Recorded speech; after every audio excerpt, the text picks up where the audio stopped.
Jalan-jalan ke Jakarta, jangan lupa dada-dada. Pergi dengan teman yang baik hati. Army of God sama beribadah, Tuhan Yesus memberkati. Lu, tunggu. Masih ada beberapa pengumuman nih, jangan di skip dulu ya. Oke, nah kita ada ibadah selain hari Sabtu, kita juga ada ibadah yang namanya Connect Group nih. Persekutuan buat anak-anak muda. Gimana caranya atau gimana mau cari tahu tentang Connect Group, gampang banget. Gimana? Nih lihat ya, gms.church/connect. Nah kalian bisa nanti kunjungi alamat ini, alamat webnya. Kalian bisa tanya-tanya, bisa kepoin di alamat ini. Dan juga untuk bulan ini ada info yang sangat luar biasa. Yaitu kita ada CG Fund. Apa itu CG Fund? Penasaran nggak? Langsung aja tanya-tanya di bawah ini ya. Nanti ada kakak-kakak yang siap untuk telepon kalian, chat kalian, tanya, halo apa kabar dan sebagainya ya. Tuh, seru nggak? Seru kan? Jangan lupa juga di bulan pertama kita akan kasih persembahan terbaik untuk Tuhan, yaitu persembahan persepuluhan. Juga persembahan setiap minggunya. Gimana caranya? Nih nomor di bawah. Bisa scan barcode, juga bisa transfer di nomor rekening yang ada di bawah ini ya. Jangan salah. Minggu ini juga kita akan ada perjamuan kudus. Yuk siapkan roti dan anggurmu. Kita sama-sama siapkan hati juga untuk kita bisa menerima perjamuan kudus. Kalian bisa siapkan roti tawar dengan teh atau dengan air putih ya. Jangan lupa siapkan hati, kita berdoa dulu. Oke? Gak siap untuk beribadah kan? Tadi kan sudah pantun di awal-awal. Nah sekarang kita mau beribadah. Yuk kita berdoa terlebih dahulu. Tuhan, sebentar lagi kami akan beribadah. Engkau sertai kami Tuhan, biar setiap firman yang kami dengar itu bisa kami bagikan lagi dan bisa tumbuh di hati kami seperti tanah yang subur Tuhan yang dijatuhkan benih-Mu. Terima kasih ya Bapa, kami siap menerima hadirat-Mu. Haleluya, amin. Selamat beribadah, Tuhan Yesus memberkati. Dadah.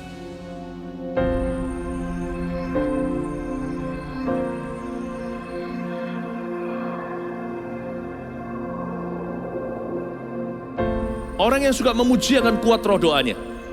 Orang yang berdoa pasti berakhir memuji. Karena Allah bertata di atas pujian. Siapa memuji, Allah mengatasi hidupnya.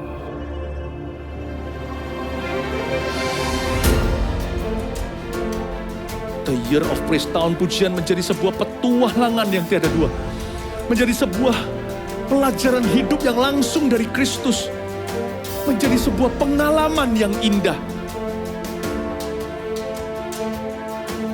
Waktu kita memuji Tuhan, seluruh kerajaan itu berdiri di sampingmu. Waktu kita memuji, seluruh kerajaan Allah dan kereta-keretanya yang tidak kelihatan berkuda dan berapi-api itu berada di kanan kiri. Semakin fisik kita lemah, roh kita semakin memuji Tuhan. Semakin jasmani kita terbatas, semakin rohani kita tidak boleh dibatasi.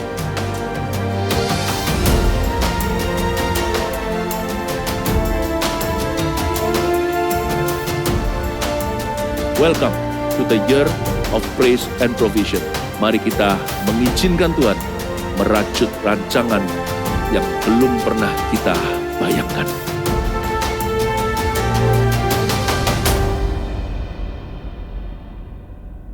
Amin. Mari bersama-sama masuk hadirat Tuhan.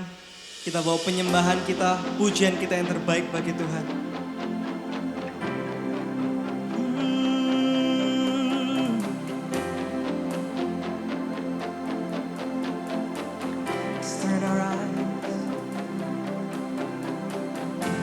Turn our eyes to you, Lord. We long for you even more. Here now, our hearts are open wide. Here now, fill this place. Come, Holy Spirit, God, as we lift all the praise and shout. Hallelujah, hallelujah. Worship your holy name, Jesus, unto you we proclaim. Hallelujah,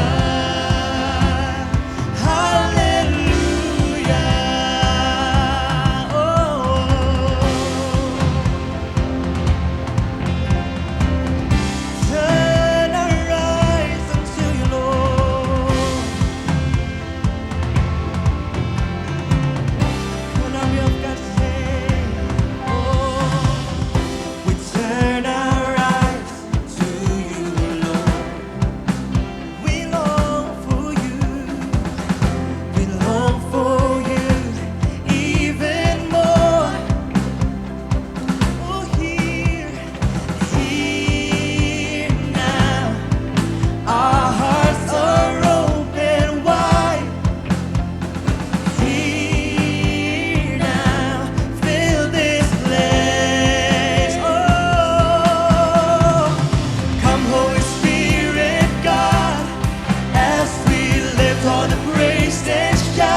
generasi ini kami berdiri, hingga nyatalah dahsyat Engkau.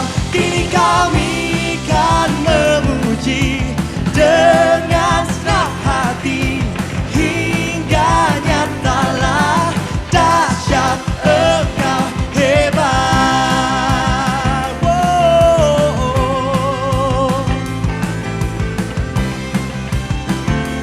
Mari satukan hati kita dan katakan, bagi generasi ini kami berdiri, oh hingga dahsyat Engkau. Kini kami angkat pujian kami Tuhan dengan senang hati, oh hingga nyatalah dahsyat Engkau. Bagi generasi ini kami berdiri, hingga nyatalah dahsyat Engkau. Kini kami kan memuji dengan senang hati, hingga nyatalah dahsyat Engkau hebat, dahsyat Engkau hebat, dahsyat Engkau hebat.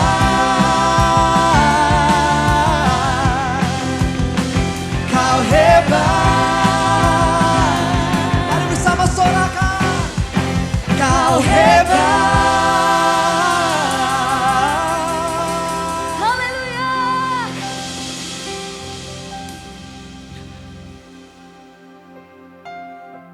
Kami mau berikan Tuhan segala kemuliaan, segala hormat, segala pujian, dan pengagungan hanya bagi nama-Mu Tuhan.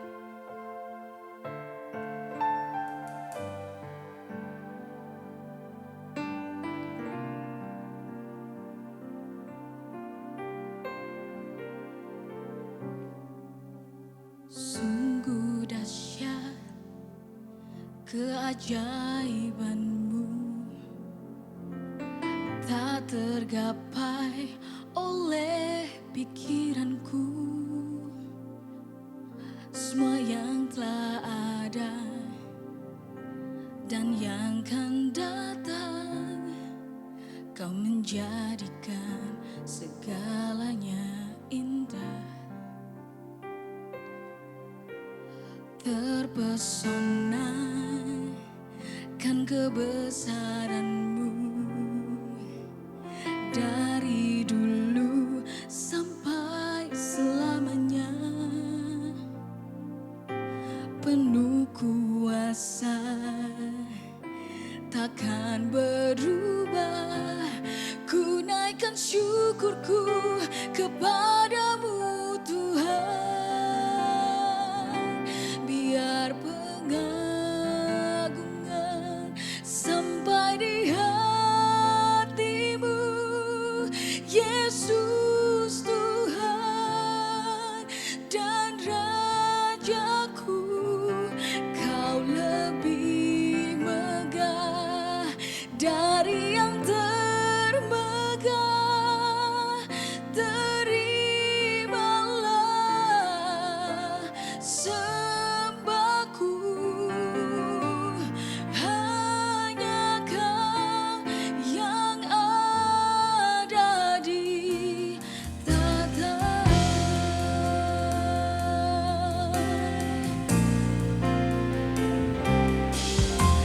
Sungguh dahsyat keajaiban-Mu, amin, tak tergapai oleh pikiranku.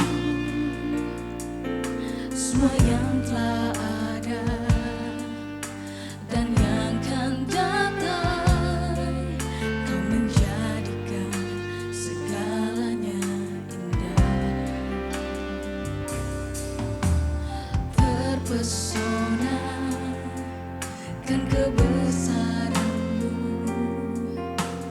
dari dulu sampai selamanya.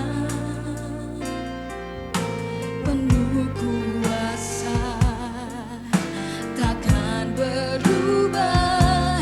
Ku naikkan syukur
bersorak-sorai Tuhan, karena kasih setiamu. Kami bersorak-sorai Tuhan, sebab di dalam-Mu kami temukan hidup kami. Haleluya, kami mengasihi-Mu Yesus. Ku cinta Kau Yesus, ku puji Kau Yesus, ku sembah Kau Yesus, Tuhan dan Rajaku. Dengan segenap hati dan dengan segenap jiwaku, akal budi, ku cinta Kau.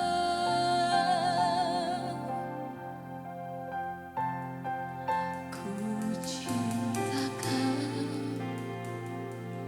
Yesus, ku puji Kau Yesus, ku sembah Kau Yesus.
pernah berhenti Tuhan, kami berkata kami cinta Engkau Tuhan Yesus.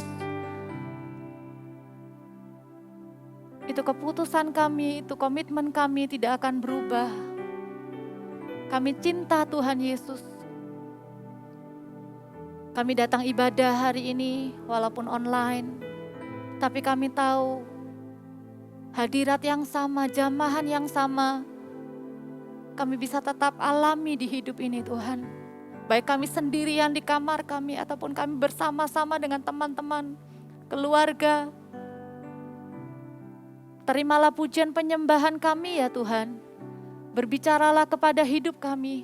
Engkau Bapa kami yang baik. Engkau yang mengenal kehidupan kami. Engkau yang paling tahu isi hati kami. Lebih dari siapapun juga. Karena itu kami percaya kepada firman Tuhan. Engkau bisa berbicara lewat ayat-ayat yang kami baca. Roh Kudus berbicara kepada setiap pribadi, lepas pribadi dimanapun kami berada. Mata Tuhan saat ini tertuju kepada setiap kami. Urapi hamba-Mu Tuhan, biarkan firman ini benar-benar berasal dari isi hati-Mu buat setiap kami. Terima kasih Tuhan, kami sambut firman-Mu di dalam nama Tuhan Yesus Kristus. Haleluya, amin. Shalom Army of God, senang sekali ini ibadah.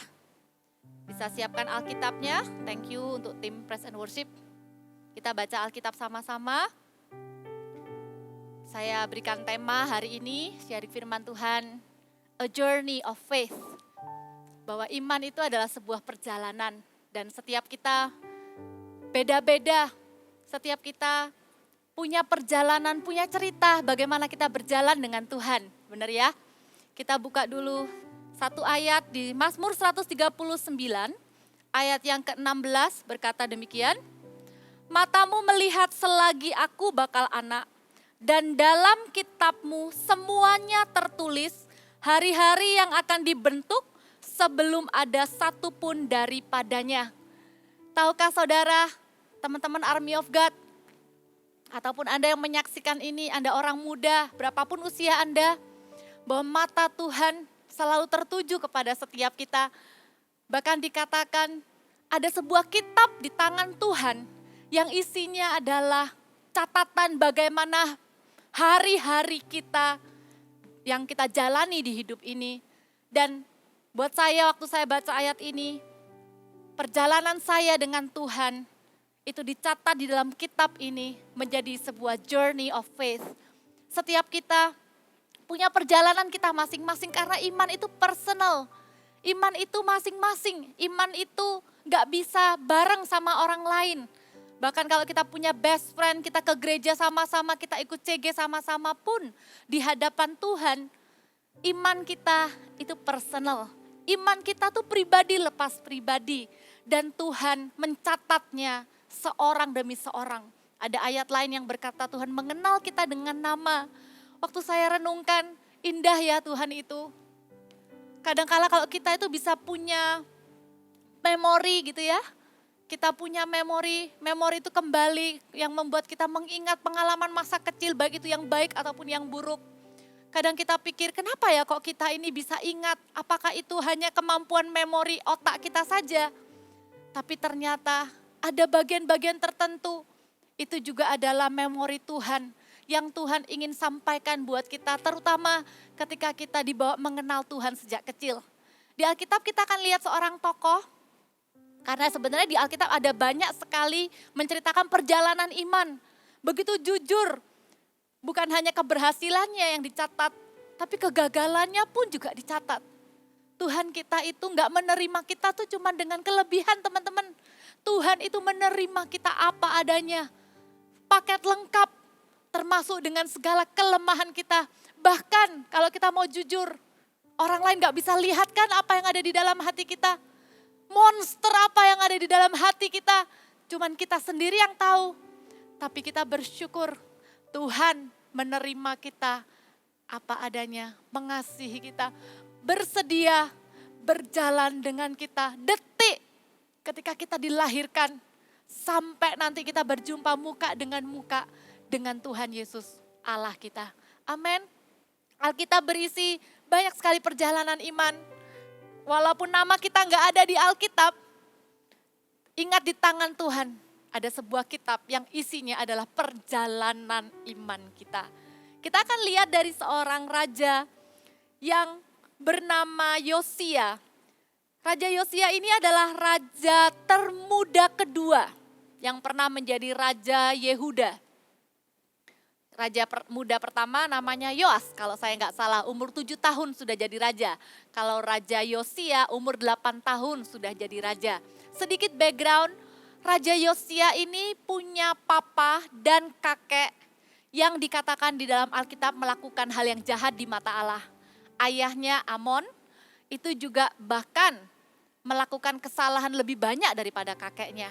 Tapi kita lihat sama-sama di 2 Tawarikh 34. Kalau Anda ada Alkitab, kita buka sama-sama, Anda bisa kasih garis bawah. Nanti Anda bisa baca lengkapnya ya, karena sangat menarik cerita tentang Raja Yosia ini. Ayat yang ke-1 dan 2 dikatakan begini, Yosia berumur 8 tahun pada waktu ia menjadi raja dan 31 tahun lamanya ia memerintah di Yerusalem. Ia melakukan apa yang benar di mata Tuhan dan hidup seperti Daud bapak leluhurnya dan tidak menyimpang ke kanan atau ke kiri. Ayat 1 menceritakan 8 tahun dia sudah jadi raja. Ayat 2 adalah konklusinya, kesimpulannya dari perjalanan imannya Yosia. Kalau disimpulkan dalam sebuah kalimat, dikatakan ia melakukan apa yang benar di mata Tuhan dan hidup seperti Daud tidak menyimpang ke kanan dan ke kiri. Kesimpulan yang indah tentang kehidupan Yosia. Karena itu kita bisa lihat dari apa yang dialami oleh Raja Yosia ini, ada beberapa yang kita bisa aplikasikan di hidup kita teman-teman. Army of God.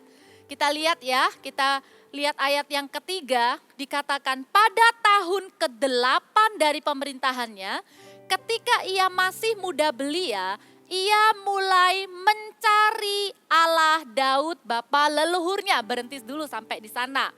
Ini adalah salah satu musim. Ini bukan ngomong soal urutan ya, nanti kalau di Yosia mungkin kelihatannya seperti urutan karena umur segini, kemudian nanti ada umur segini, ada umur segini. Tapi di hidup kita tidak mengikuti patokan usianya Yosia, tapi apa yang Yosia lakukan juga bisa kita lakukan di kehidupan sehari-hari.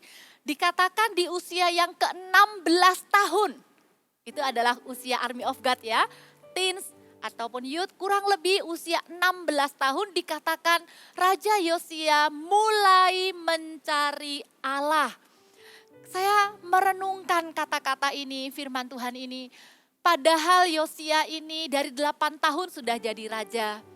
Tidak diceritakan bagaimana detailnya, tapi saya tahu pasti ada orang-orang di sekeliling Raja Yosia ini, baik itu ibunya, ataupun imam-imam atau orang-orang di kerajaan, yang tidak hanya mengenalkan tentang Allah, tetapi juga memberitahukan bahwa apa yang dilakukan oleh ayahnya dan kakeknya itu adalah sesuatu yang jahat di mata Tuhan. Sebagai seorang anak kecil, kita sendiri juga pernah menerima firman, bukan? Kita diajari cerita Alkitab, kita diajari mana yang benar, mana yang salah, mana yang menyenangkan Tuhan, mana yang enggak. Ada masanya kita menjadi seseorang anak kecil dengan iman yang polos, yang taat karena melihat teladan dari orang-orang di sekitar kita, baik itu papa mama maupun orang dewasa ataupun kakak-kakak di gereja. Waktu itu kita punya iman yang polos dan taat. Kita mentaati firman Tuhan, kita berusaha menyenangkan hati Tuhan, kita mulai benar-benar mengenal Tuhan. Tapi di ayat yang ke-16 ini, itu adalah sebuah komitmen pribadi dari Raja Yosia. Bukan lagi karena dituntun oleh orang tuanya kiri kanan, mamanya maksudnya. Tapi merupakan sebuah komitmen pribadi, keputusan pribadi bahwa Yosia mau mencari Allah. Allah yang sebenarnya, Allah yang hidup ini siapa? Teman-teman Army of God, saya tidak tahu apakah Anda pernah melewati masa ini. Dari kecil saya juga sudah kenal Tuhan. Tapi saya masih ingat titik balik iman saya, yaitu ketika saya mengalami jamahan kasih Tuhan secara pribadi, itu waktu saya umur 12 di sebuah camp acara gereja. Kalau dari kecil sudah kenal Tuhan, merasakan kasih Tuhan, tapi mengenal secara pribadi dan benar-benar mengambil keputusan dengan sadar, memilih Tuhan Yesus sebagai Tuhan dan Juru Selamat, itu saya lakukan waktu saya berumur 12 tahun. Dan sejak hari itu sampai hari ini, saya tidak pernah menyesal. Kalau ada lagu bilang, I have decided to follow Jesus, no turning back, no turning back. Saya percaya Anda kebanyakan sudah mencari Tuhan dan menemukan Tuhan. Ya, Tuhan kita namanya Tuhan Yesus. Kita sudah tidak bimbang lagi. Tapi in case kalau masih ada di antara teman-teman Army of God yang alam bawah sadar atau pikiran terdalamnya itu masih suka goyah ketika teman-teman berkata, kan semua agama baik. Masa cuman agamamu aja yang benar? Bukan untuk berdebat, tapi apakah di dalam hati kita yang paling dalam, teman-teman Army of God, apakah kita sudah benar-benar percaya bahwa hanya Tuhan Yesus satu-satunya Tuhan dan Juru Selamat pribadi kita? Kalau Anda ada di masa di mana Anda sering bolak-balik meragukannya hanya karena percakapan dengan teman, atau Anda di level kuliah, Anda semakin mendalami ilmu yang Anda sedang tekuni, di sana ada banyak teman-teman yang mulai melontarkan pertanyaan-pertanyaan tentang Tuhan yang Anda sendiri gak bisa jawab. Dengarkan saya, ini adalah usia di mana Anda mencari Tuhan. Dan bukan hanya untuk memuaskan pengetahuan, tapi untuk mengenal Dia secara pribadi. Saya dorong setiap Anda untuk mencari kebenaran itu di dalam firman Tuhan, bukan di buku-buku lain. Bukan bertanya kepada orang yang tidak mengenal Tuhan. Jawabannya ada di dalam firman Tuhan. Jawabannya ada di dalam persekutuan Anda dengan Tuhan. Itulah yang namanya iman. Kapan kita punya iman? Detik ketika kita percaya kepada Tuhan Yesus. Detik itulah kita punya yang namanya iman. Iman yang adalah dasar dari segala sesuatu yang kita harapkan dan bukti dari segala sesuatu yang tidak kita lihat hanya ada di dalam Tuhan Yesus. Dan iman kita itu bukan hanya sebatas kita pakai iman untuk memenuhi kebutuhan, kita pakai iman untuk memenuhi keinginan besar kita, tapi gunakan iman kita yang pertama-pertama adalah untuk mencari Tuhan dan mengenalnya secara pribadi. Kalau dulu kita berangkat dari keluarga Kristen, kita lihat papa mama, kita bisa berkata, kalau dulu aku mengenal Tuhan dari cerita orang lain, biarkan sekarang ini aku mengenal Tuhan secara pribadi. Dari kata orang aja aku pernah dengar tentang Tuhan, tapi hari ini aku mau memandangmu Yesus. Aku mau menemukanmu. Raja Yosia menemukan Tuhannya, Allahnya yang hidup. Saya bisa membayangkan sukacitanya. Anak umur 16 tahun walaupun dia seorang raja, dia mencari Allahnya. Saya berdoa, teman-teman orang-orang muda, Anda tidak tersesat dalam pencarian Anda akan Tuhan. Anda bisa menemukan Tuhan yang mengasihi kita. Namanya Tuhan Yesus Kristus. Hanya Dialah Tuhan. Tidak ada yang lain. Setiap kali kita menyebut nama Yesus di mulut ini, hati kita tidak sama. Karena itu bukan cuma sekedar nama. Nama itu dekat di hati kita, juru selamat kita. Dan iman kita kepada Yesus bukan hanya akan mempengaruhi di end of our life, bukan hanya akan mempengaruhi nanti ya di akhir hidup kita bagaimana kalau percaya Yesus ke surga. Tapi iman kita kepada Yesus itu akan mempengaruhi bagaimana kita hidup hari demi sehari. Iman kita kepada Yesus, kita tetap percaya percaya walaupun kita nggak lihat Yesus. Walaupun kita nggak bisa lihat Tuhan kita itu dengan mata kita, bukan berarti Tuhan tidak ada. Di saat itulah iman itu diperlukan. Di saat kita merasa tidak mampu melakukan sesuatu, kita tahu Tuhan Yesus akan memampukan kita, itu namanya iman. Perjalanan iman kita teman-teman dimulai ketika kita percaya kepada Tuhan Yesus sebagai Tuhan dan Juru Selamat. Dan memutuskan untuk berjalan bersama dengan Tuhan Yesus setiap hari sampai akhir hidup kita. Itulah perjalanan iman kita dimulai. Dan kemudian kita lihat ayat yang ketiga lanjutannya tadi. Dan pada tahun ke-12 ia mulai mentahirkan Yehuda dan Yerusalem daripada bukit-bukit pengorbanan, tiang-tiang berhala, patung-patung pahatan, dan patung-patung tuangan. Nanti dari ayat 4 selanjutnya sampai ayat yang ke-7 itu diceritakan dengan detail apa yang Yosia lakukan. Yaitu pada waktu umur 20 tahun. Pada waktu umur 20 tahun setelah Yosia mengenal Tuhan dengan benar, Yosia melakukan sebuah tindakan nyata, yaitu tidak tahan melihat altar, rumah ibadah itu bukan menyembah Tuhan yang benar. Sehingga dikatakan Yosia ini merobohkan, menghancurkan, meremukkan, membakar, meluluh lantakkan. Nanti kalau Anda baca ya ayat-ayatnya, ada sebuah usaha besar, ada sebuah great effort, ada sebuah usaha besar dari Yosia ini untuk membereskan apa yang salah. Dalam perjalanan iman kita, kita pun punya bagian di dalam diri kita untuk membereskan apa yang menjadi beban, dosa, dan luka di dalam hati kita. Sebenarnya 3 poin sederhana yang saya mau bagikan dalam perjalanan iman kita. Kalau yang pertama adalah mencari Tuhan dengan segenap hati. Yang kedua ini pesan Tuhan adalah jangan menanggung beban yang sebenarnya tidak perlu. Berapa banyak dalam perjalanan iman kita sendiri tuh sebenarnya sudah membawa nature of sin.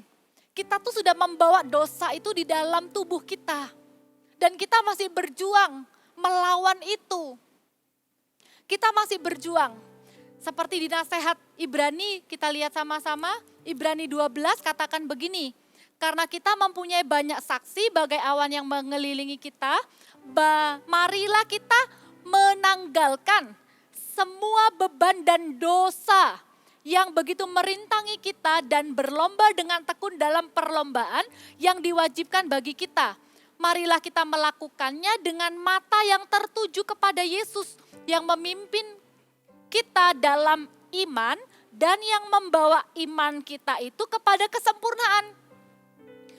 Yang dengan mengabaikan kehinaan, tekun memikul salib ganti sukacita yang disediakan bagi Dia yang sekarang duduk di sebelah kanan tahta Allah. Ingatlah selalu akan Dia. Ini adalah salah satu tips terbaik bagaimana kita deal dengan beban dan dosa yang sebenarnya nggak perlu kita tanggung di dalam perjalanan iman kita. Ingatlah selalu akan Dia yang tekun menanggung bantahan yang sehebat itu terhadap dirinya dari pihak-pihak orang-orang berdosa.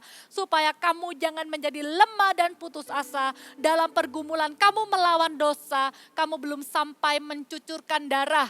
Ini bukannya mengecilkan struggle kita waktu kita menghadapi dosa ataupun beban.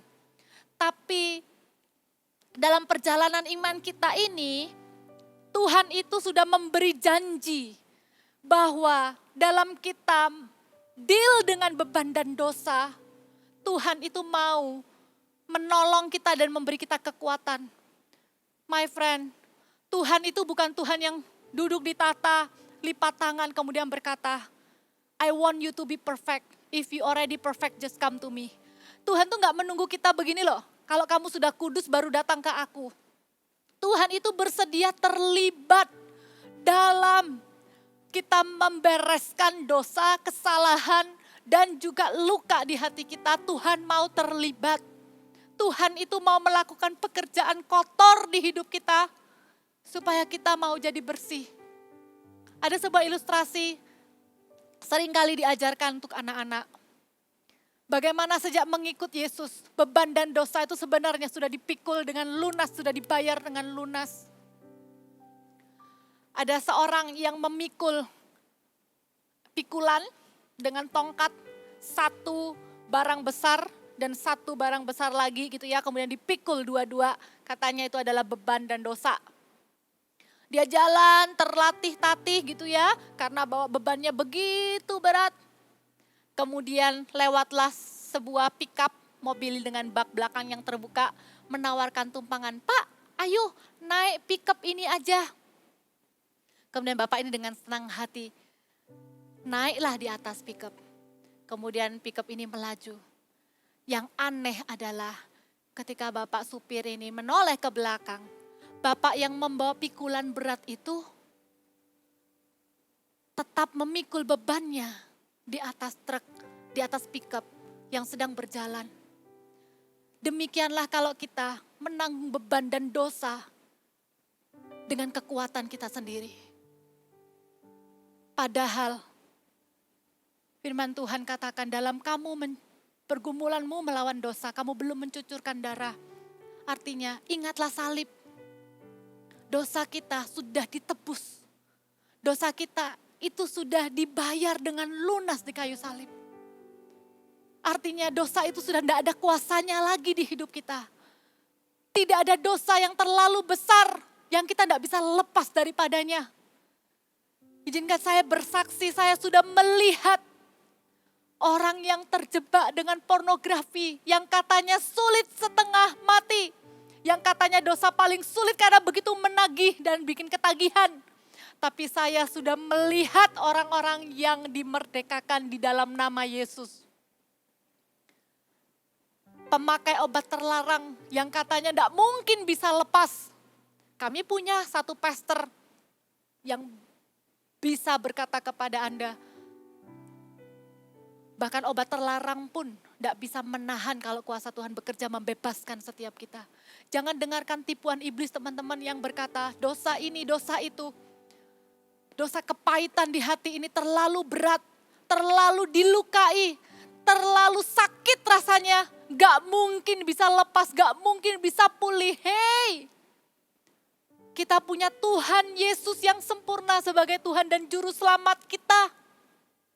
Tuhan yang berkata, marilah kepadaku, hai kamu yang letih, lesu dan berbeban berat. Aku akan memberikan kelegaan kepadamu. Tidak berhenti sampai di sana. Pikullah kuk yang kupasang. Belajarlah daripadaku sebab aku lemah lembut dan rendah hati. Maka jiwamu akan mendapat ketenangan. Anak muda, jangan pernah dengarkan intimidasi. Hidupi perjalanan imanmu dengan real di hadapan Tuhan. Kalau masih ada dosa, masih ada beban, jangan tanggung beban yang tidak diperlukan. Jangan hidup dengan membawa beban yang dengan sengaja kita pegang sendiri. Karena Tuhan mau menukarnya dengan kuk yang dari Tuhan.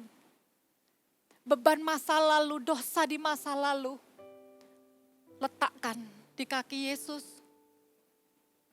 Kadangkala kalau kita fokus hanya kepada bebas dari dosa, semakin kita terjerat di dalamnya. Tapi kita memilih untuk melihat Yesus, melihat kekudusannya yang indah. Kekudusan Tuhan itu indah, teman-teman. Kekudusan Tuhan itu bukan momok yang menakutkan. Kekudusan Tuhan itu bukan standar yang terlalu tinggi yang kita gak mungkin mencapainya. Pandang Tuhan dengan kekudusannya yang indah. Kenali yang asli.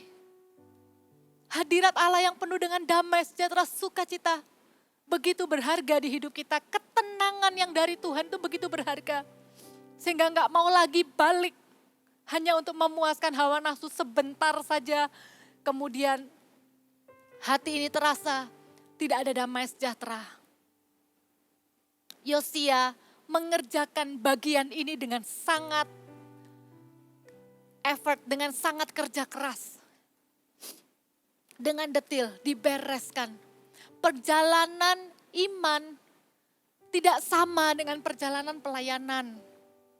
Jangan biarkan pelayanan itu menggantikan pembentukan karakter yang memang Tuhan mau kerjakan di dalam hidup kita.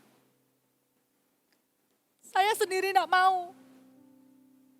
Saya sendiri tidak mau jadi orang yang bagus di pelayanan. Tapi di mata Tuhan, saya nggak menjadi seperti yang Tuhan inginkan, menyenangkan hati Tuhan. Karena itu bagian ini adalah perjalanan iman saya bersama dengan Tuhan. Dan bahagianya adalah Tuhan akan bersama-sama dengan kita melalui setiap prosesnya. Setiap kita ceritanya beda-beda ya kan? Setiap kita punya pergumulan sendiri-sendiri. Belajar untuk gak menganggap diri sendiri lebih baik dari orang lain. Beban kita apa? Jangan sampai ketidakdewasaan kita malah menambah beban itu di hidup kita. Kalau itu adalah hal-hal yang di luar kendali kita, mungkin keadaan keluarga yang gak enak dan lain-lain, minta Tuhan bekerja. Tapi jangan tambahi beban itu dengan sikap kita yang memberontak. Kita sudah bawa nature sin kita yang kita harus deal setiap hari. Kadang perasaan iri muncul, kadang perasaan negatif muncul, kadang sombong di dalam hati. Jangan ditambahi lagi dengan dosa-dosa tambahan. Jangan bikin hidupmu jadi lebih repot. Amin. Kalau itu adalah beban, masalah yang sedang kita hadapi, mungkin kita lagi deg-degan menunggu kita diterima enggak di tempat kerja. Kita lagi deg-degan nih menyelesaikan studi kita. Disitulah iman akan bekerja. Disitulah Tuhan itu akan berjalan dengan kita. Iman kita akan bekerja justru dalam kehidupan sehari-hari. Siapa bilang iman itu hanya untuk perkara rohani teman-teman? Justru kita akan lihat Tuhan itu nyata di kampus kita, di sekolah kita, di studi kita. Memangnya kalau kita lagi bosen sekolah online, Tuhan gak peduli. Tuhan gak mau deal dengan hati kita, Tuhan akan deal. Karena perjalanan iman kita dengan Tuhan itu real, nyata. Dicatat dengan detail di bukunya Tuhan.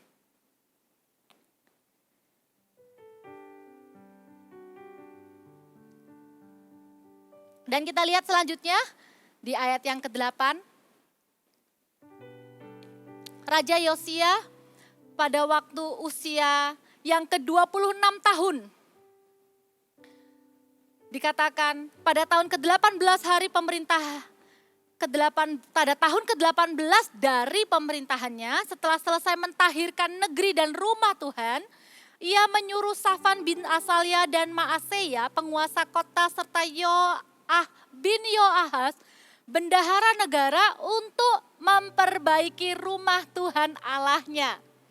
Lihat ya, di dalam kehidupan Yosia, setelah dia mencari Tuhan, dia membereskan apa yang salah.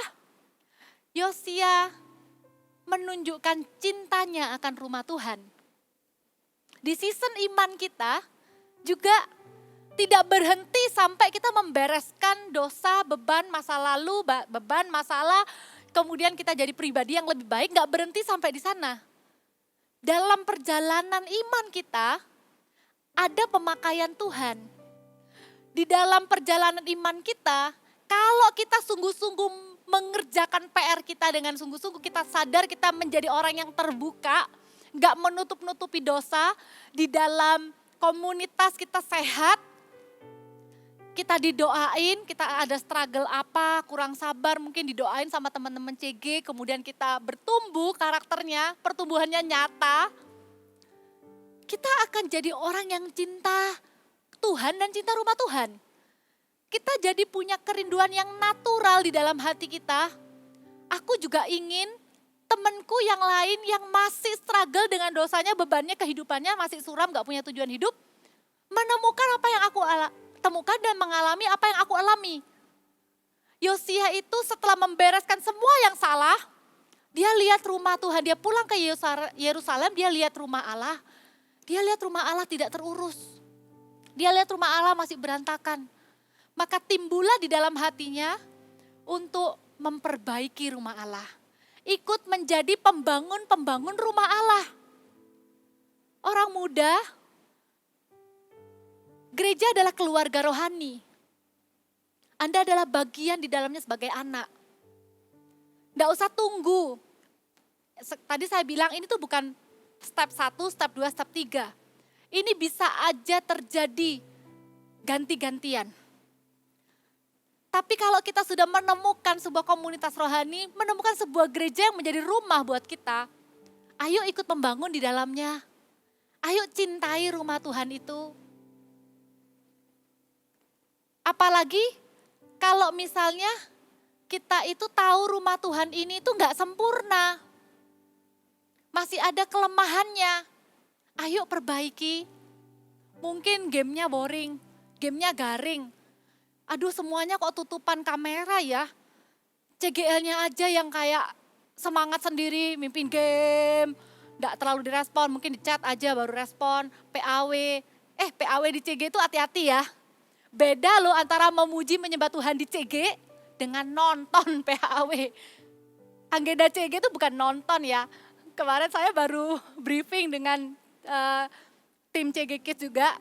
Kita bilang, mulai sekarang yang tugas PAW nggak boleh cuman hanya share screen. Kadang kalau nggak bisa main musik kan dia share screen. Terus temennya nyeletuk bilang gini, iya kak enak banget yang PAW cuman share screen. Bukan cuma share screen, terus ada PAW-nya terus kita nonton rame-rame, bukan. Tapi kita juga ikut memuji menyembah Tuhan, mengundang hadirat Tuhan hadir di CG-CG kita walaupun masih online.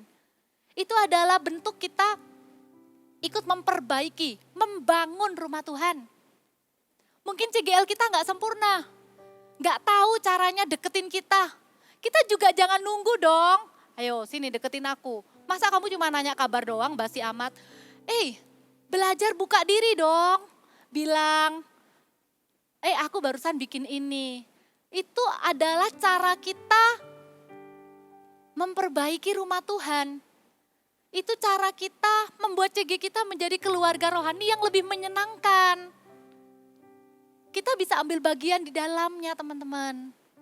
Amin. Apalagi nih, kalau habis ini kita mau ada CG Fun kan? Itu bukan cuma program. Itu adalah kesukaan. Itu kesempatan kita bisa bawa teman-teman kita yang keadaannya amburadul. Mungkin di luarnya kelihatannya baik-baik ya. Tapi kalau kita mau tangkap isi hati Tuhan untuk teman-teman kita akan kaget loh. Tuhan itu bisa kasih kita belas kasihan untuk teman-teman kita tuh yang kelihatannya dari luar tuh populer banget. Lebih kaya, lebih sukses. Kayaknya berhasil deh, kayaknya perfect. Dia hidup tanpa Tuhan aja bisa perfect. Kayaknya dia gak butuh Tuhan, salah. Semua keberhasilan, semua kepopuleran tanpa Tuhan, hatinya hampa. Raja Yosia ini, sejak dia cinta rumah Tuhan, memperbaiki rumah Tuhan, ada sebuah kejadian, akhirnya kitab Taurat itu ditemukan. Nah, Raja Yosia ini minta supaya dicari petunjuk, supaya isi firman Tuhan itu dibacakan. Di sini ada sebuah peristiwa yang menarik, kita lihat di ayat yang ke-26 dari 2 Tawarik 34. Tetapi kepada Raja Yehuda yang telah menyuruh kamu untuk meminta petunjuk Tuhan, haruslah kamu katakan demikian. Beginilah firman Tuhan Allah mengenai perkataan yang telah kau dengar itu.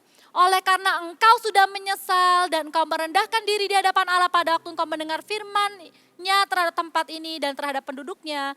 Oleh karena engkau merendahkan diri di hadapanku, mengoyakkan pakaianmu dan menangis di hadapanku. Aku pun telah mendengarnya, demikianlah firman Tuhan. Maka sesungguhnya aku akan mengumpulkan engkau kepada nenek moyangmu dan engkau akan dikebumikan ke dalam kuburmu dengan damai Dan matamu tidak akan melihat segala malapetaka yang akan kudatangkan atas tempat ini dan atas penduduknya. Jadi pesan itu akhirnya disampaikan kepada Raja Yosia. Raja Yosia ini karena cintanya akan rumah Tuhan, dia punya satu lagi kualitas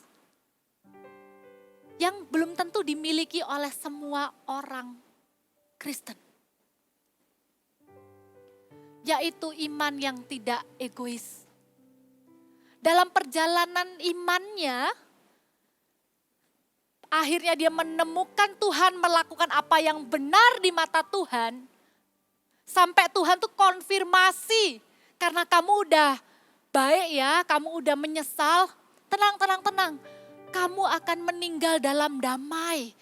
Kamu akan kuluputkan dari semua malapetaka, kamu gak akan lihat. Apakah kemudian Raja Yosia, oke, I'm done.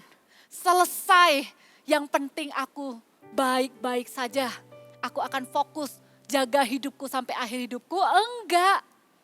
Di sini kita bisa teladani kehidupan Raja Yosia. Walaupun janji itu sudah diterima secara pribadi oleh Raja Yosia tidak melupakan seluruh rakyatnya. Dikatakan di ayat selanjutnya, nanti Anda bisa baca dengan detail, Yosia mengumpulkan semua orang, sampai orang tua, orang muda, bahkan sampai anak-anak kecil. Dan mereka mengajak, dan raja ini mengajak mereka semua datang ke rumah Tuhan, mendengarkan firman Tuhan. Dan akhirnya mereka berkomitmen sama-sama bahwa mereka tidak akan pernah lagi menyembah Allah yang lain. Dikatakan mereka tidak meninggalkan Allah sepanjang zaman Raja Yosia hidup. Orang yang imannya tidak egois akan memberkati segala usia. Siapa bilang Army of God hanya akan menjangkau Army of God? Tahukah Anda ketika Anda membawa satu anak muda, teman kampus Anda, teman sekolah Anda kepada Tuhan, berubah hidupnya, maka teman Anda ini akan memenangkan kedua orang tuanya, bahkan adik-adiknya juga. Karena Anda mengenal teman Anda ini bukan hanya mengenal dia. Kalau Anda benar-benar adalah teman, maka Anda pun mengenal keluarganya, bukan? Tapi Anda tidak akan bisa lihat itu kalau selama ini iman Anda hanya kita pakai untuk memenuhi keinginan dan kebutuhan kita saja. Kapan kita pakai iman kita untuk mengimani keselamatan orang lain? Kapan kita pakai iman kita untuk memperjuangkan hidupnya orang lain. Supaya mereka juga berkenan di hadapan Tuhan. CG Fun akan menjadi sebuah kesempatan itu ya. Sepakat dengan teman-teman di CG. CG Fun itu gak sama dengan CG pada umumnya. Karena di situ nanti kita akan membangun persahabatan yang natural dengan teman-teman. Ini waktunya teman gereja bisa kenal teman-teman sekolah bisa kenal teman-teman gereja. Jadi teman. Lupakan dulu keinginannya, jangan langsung jump ke step yang ke-3 atau 4. Langsung pengen dia jadi anggota CG yang komitmen menyerahkan diri untuk visi mati bagi jiwa-jiwa. Jangan langsung ke situ, sabar. Jadi teman dulu. CG Fun itu kesempatan untuk kasih tahu teman-teman di luar sana, this is real church. Sebelum gereja itu menjangkau yang terhilang, gereja itu menjadi keluarga rohani one another dulu. Supaya satu dengan yang satu itu bisa kerasa dekat. Pesan Tuhan yang ketiga, di poin yang ini adalah dalam perjalanan iman kita tidak pernah dibiarkan sendiri. Raja Yosia bisa bawa dampak untuk seluruh rakyatnya bukan hanya karena dia adalah raja. Tapi karena dia bisa menunjukkan kesungguhan hatinya dengan Tuhan. Maka seluruh rakyatnya mau mengikuti apa yang dia lakukan. Anda pun akan demikian teman-teman. Anda pun akan mengalami indahnya pemakaian Tuhan. Jangan menyerah ya, kalau teman-temanmu itu mungkin masih nolak. Saya kemarin baru dengar sebuah kesaksian. Jadi ini kejadiannya waktu mereka masih SD. Satunya adalah anak Eagle Kids, sekarang sudah jadi AOG. Dia cerita, waktu dia SD dia punya teman yang super bandel. Kalau dia cerita tentang Yesus diketawain. Kalau dia ajak KKR gitu, brosurnya itu dibuang gitu ya. Tapi ya udah, dia cuma doa aja. Tapi waktu SMA, mereka sekarang sudah mau kuliah. Dia kaget, temennya ini bisa ada di pelayanan. Bantu-bantu. Walaupun belum sepenuhnya sungguh-sungguh, tapi diterima as a friend. Diterima, dikasih kesempatan, diperhatikan sebagai sahabat. Sampai akhirnya, barusan beberapa waktu yang lalu, dia memberi diri dibaptis. Mau ikut Tuhan Yesus sungguh-sungguh, hidupnya diubah. Betapa indahnya Injil yang diberitakan dari sahabat kepada sahabat. Betapa indahnya Yesus diperkenalkan dari seorang sahabat kepada sahabat. Amin. Ya. Dalam perjalanan imanmu, engkau tidak akan dibiarkan sendiri. Sekeliling kita orang-orang yang tidak sempurna.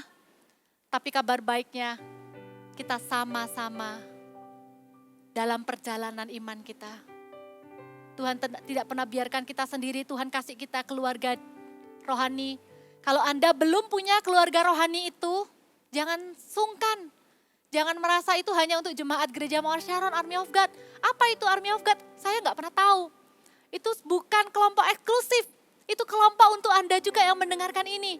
Kalau Anda belum punya komunitas rohani yang menjadi keluarga rohani buat Anda tulis dong di kolom komen, aku mau ikut CG.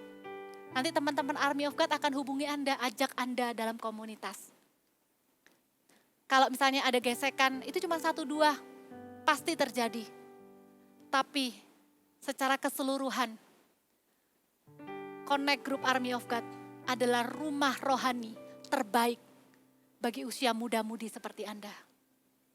Tuhan berikan orang-orang, saudara seiman untuk mendukung Anda dalam perjalanan iman Anda. Anda tidak akan gagal, Anda tidak akan berhenti di satu fase tantangan, fase dealing dengan dosa, fase kegagalan. Anda tidak akan sendiri. Dan saya tutup dengan yang terakhir, Tuhan sendiri yang akan menyertai kita dalam perjalanan ini. Kita lihat ayat yang terakhir, 139 dari kitab Mazmur 139. Mazmur 139 dikatakan, kemanakah aku dapat pergi menjauhi rohmu? Kemana aku dapat lari dari hadapanmu? Jika aku mendaki ke langit, engkau di sana.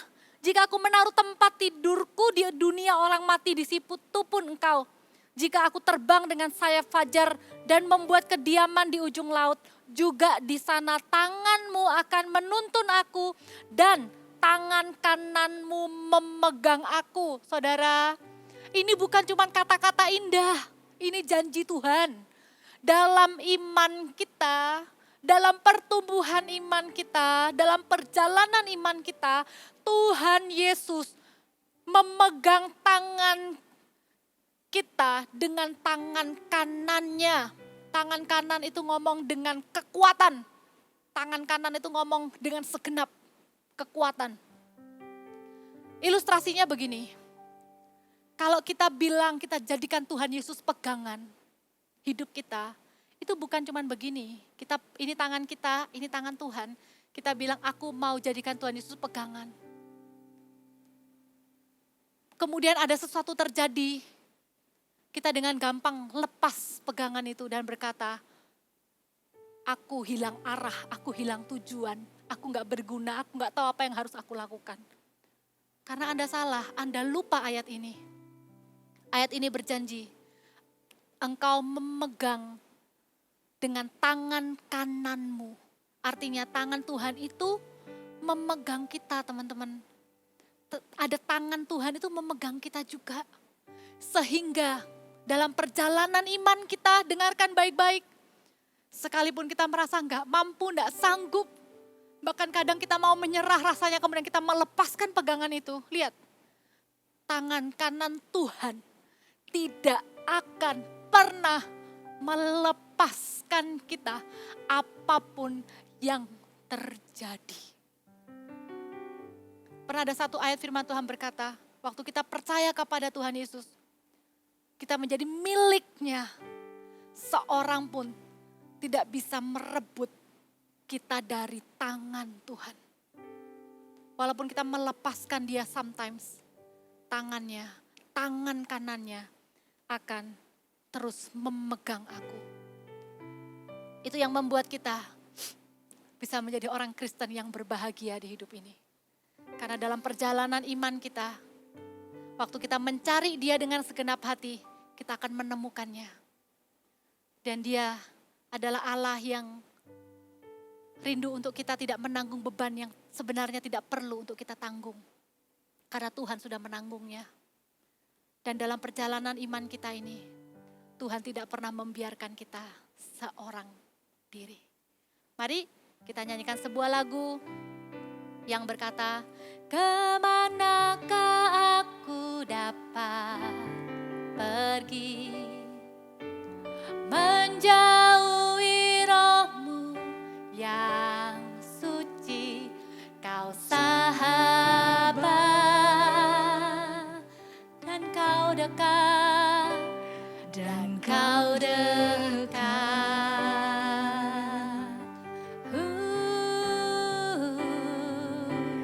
Bahkan seluruh pengabdianku tak bisa membalas kesetiaan-Mu, sungguh mulia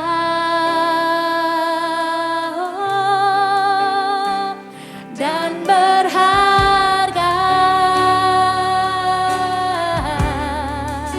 sungguh besar pengorbanan-Mu bagiku, terlalu dalam untuk dimengerti, sungguh besar,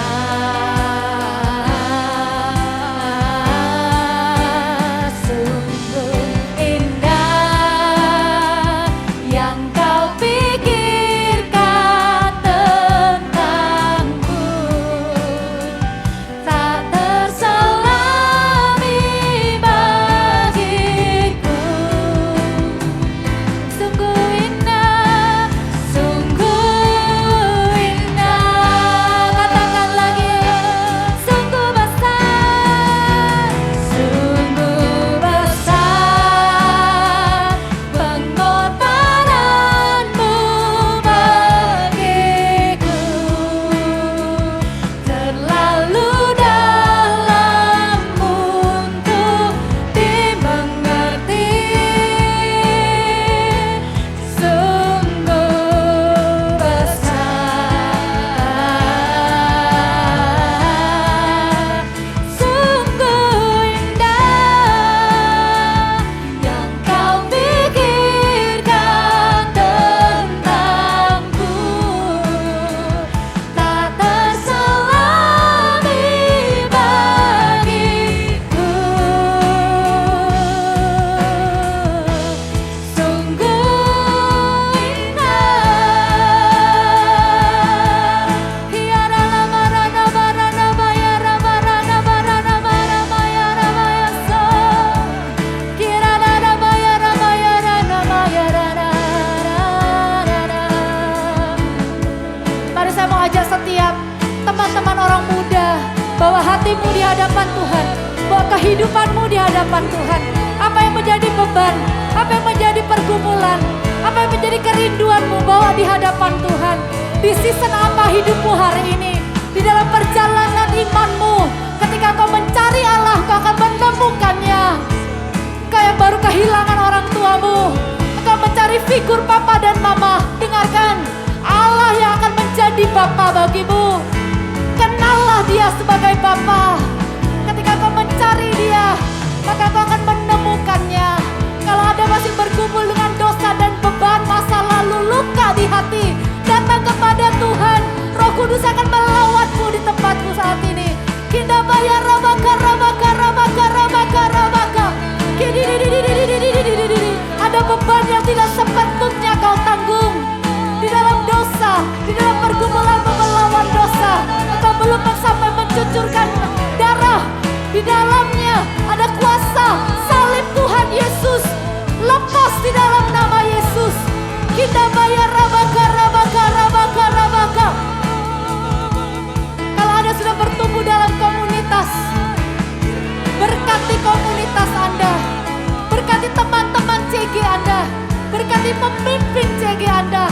Love them more than before, care about them more than before.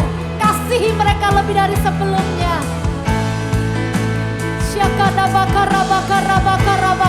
Di dalam nama Yesus Tuhan, materaikan firman Tuhan ini ya Bapak.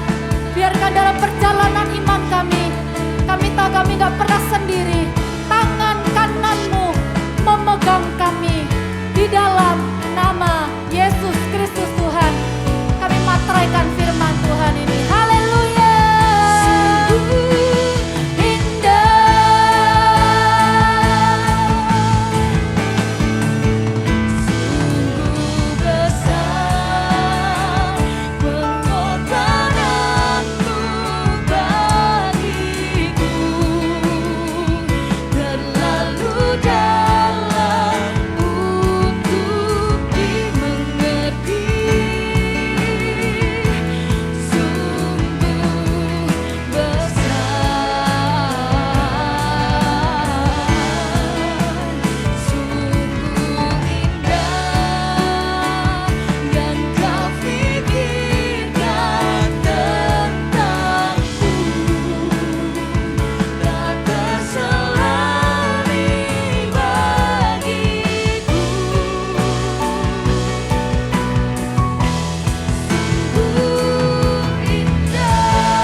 Siapkan hatimu, kita akan sama-sama masuk dalam perjamuan kudus.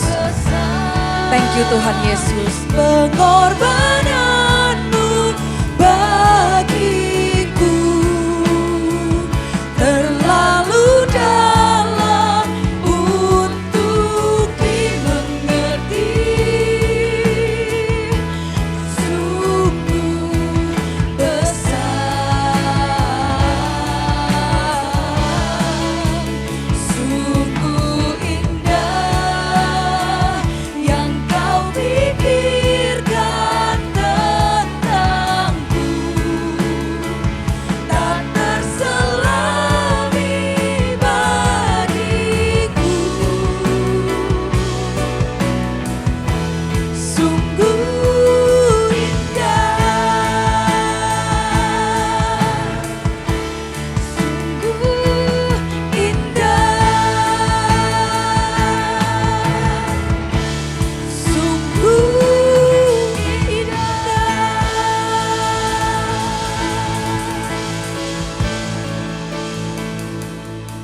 Terselami pengorbananmu bagi setiap pribadi lepas pribadi yang kau kasihi tanpa syarat.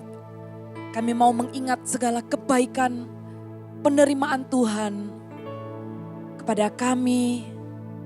Dan kami mau ingat-ingat Tuhan, suatu kami bertobat menerima Yesus sebagai juru selamat kami.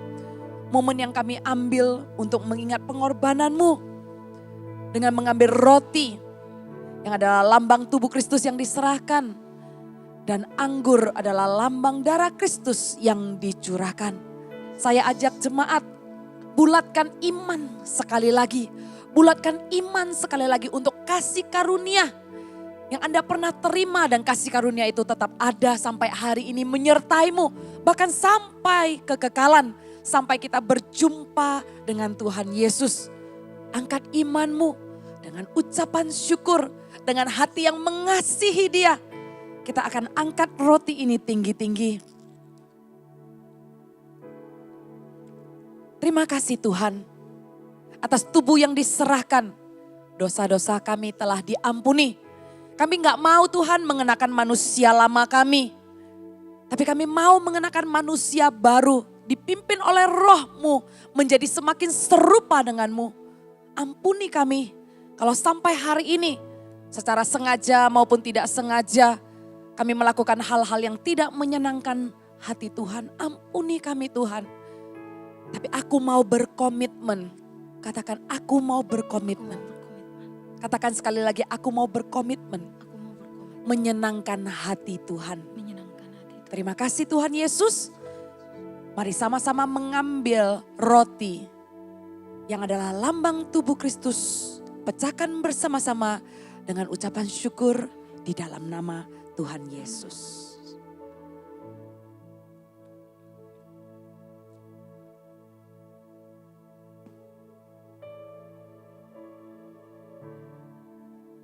Umat yang dikasihi Tuhan, anggur yang adalah lambang darah Kristus yang melambangkan kemenangan dalam hidupmu. Mujizat masih terjadi sampai hari ini. Percayalah, dalam segala keadaanmu, Dia ada bersamamu. Dia akan membawamu dari kemuliaan kepada kemuliaan yang lebih besar. Engkau adalah pemenang, bahkan lebih daripada pemenang. Barang siapa yang percaya, mari bersama-sama minum dengan ucapan syukur anggur yang adalah lambang darah Kristus di dalam nama Tuhan Yesus. Sungguh besar pengorbananmu bagiku, terlalu dalam untuk dimengerti. Sungguh besar,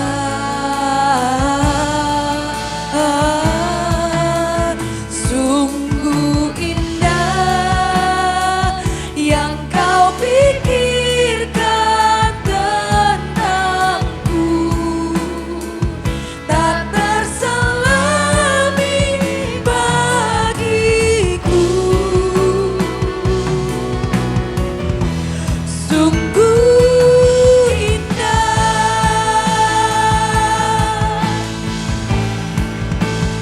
sungguh besar pengorbananmu bagiku, terlalu dalam untuk dimengerti. Sungguh besar, sungguh indah yang kau pikirkan tentangku. Tak terselami bagiku. Sungguh indah, sungguh indah, sungguh indah.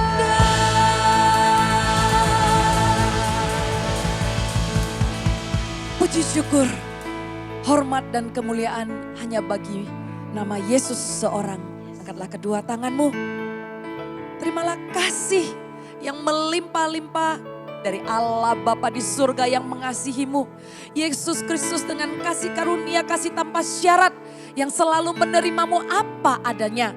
Persekutuan dan pengurapan daripada Roh Kudus yang selalu ada bersama denganmu dan tidak pernah meninggalkanmu sedetik pun. Dari sekarang sampai selama-lamanya engkau adalah milik Kristus di dalam nama Tuhan Yesus. Yang percaya dan menerima doa berkat ini sama-sama katakan amin. God bless you.